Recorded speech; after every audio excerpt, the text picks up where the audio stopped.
In the rush of life, we often get hurt, not just by events, but by people. A rude comment, a betrayal, a moment of disrespect, and instantly, our peace is shattered. But what if I told you? The pain is not in their action, but in our reaction. Today, we explore a timeless Zen Buddhist story that reveals one of the most powerful mental shifts you'll ever make. It's simple, silent, and liberating. It's called The Empty Boat. This story is not just a tale, it's a mirror. Once you understand it, your anger, anxiety, and emotional chaos will never control you the same way again.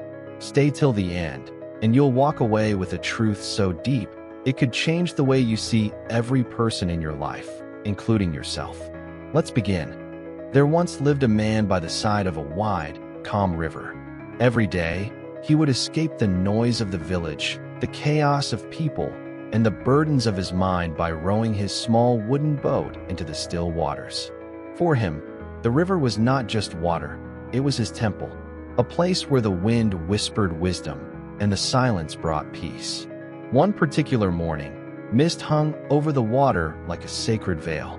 The man closed his eyes, let go of the oars, and allowed the boat to drift. His thoughts were calm, his breath steady. He was trying to reach what monks called emptiness, that state beyond ego, beyond desire. But just as stillness began to settle in, bam! Another boat slammed into his from the side. He stumbled, splashed, and instantly his peace shattered. His heart exploded in anger. He gripped the edge of the boat, looked up, and shouted, "Who dares interrupt my silence?" But there was no reply. The boat that hit him was completely empty. No oars, no rope, no passenger, just a lifeless wooden frame, floating with the river's current. His shout died in his throat. His anger dissolved into the air. There was no one to blame, no one to argue with, no one to punish. Just the river, just the moment, just reality. In that quiet second, something profound struck him deeper than any monk's teaching. All the rage, all the story his mind was ready to build, collapsed. There was no enemy. There was no insult. There was only an event and his reaction to it. When he returned to the village, he shared this strange experience with a Zen master. The master closed his eyes and said gently, "That was not just an accident, it was your lesson. That boat, empty as it was, is the mirror of life. People will crash into you with their words, their pain, their unconsciousness. But if you react, you are saying, 'This is about me.' But what if you saw their actions like the empty boat, not as personal attacks, but as unconscious momentum? What if you realized they are drifting through their own suffering unaware? Then, your peace remains untouched. Then, you are free." From that day on, the man began to live differently. When someone yelled, he paused and thought, "Empty boat."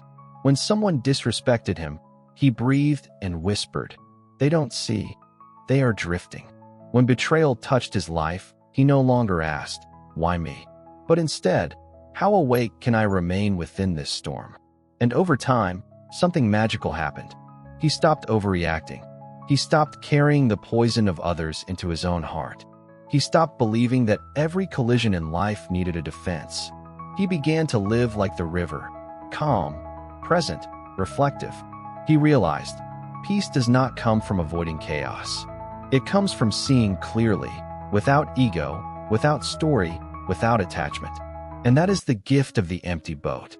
So the next time someone crashes into your peace, with their words, with their hate, with their unconscious chaos, before you react, pause. Ask yourself, is this a real attack or just an empty boat?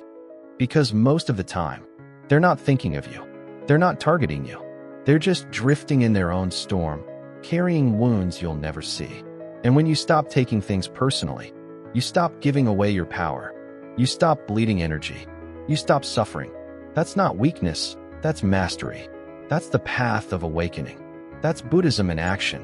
Dove, if this story touched something within you, your mind, your soul, your silence, then this channel is your space. Here, we don't chase noise. We chase truth. We uncover wisdom that rewires how you live, think, and feel. Sparkles, subscribe to light within yourself and keep this inner fire alive. Every story here is a mirror, a guide, and a seed of clarity in a chaotic world. And remember, the most powerful ones are those who learn to stay still, even when the world crashes into them. Until next time, be still, be wise, be free.